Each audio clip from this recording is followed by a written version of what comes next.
ముందుకు వెళ్లే కొద్దీ క్లిఫ్ వాక్ స్ట్రక్చర్ మెల్లగా కనిపించటం మొదలవుతుంది. ముందు ఉన్న రాక్ ఫేస్లో కలిసిపోయినట్టు ఉంటుంది.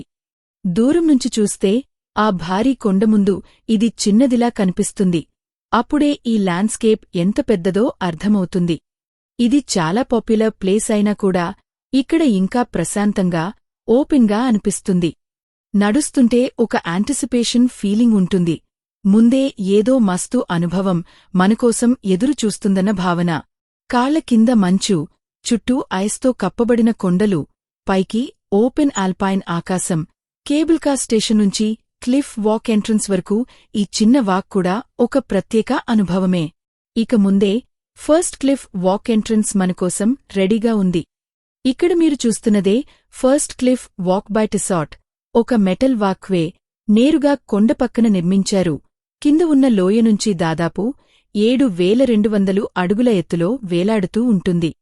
ఈరోజు మనం మొత్తం క్లిఫ్ పాత్ నడవబోతున్నాం.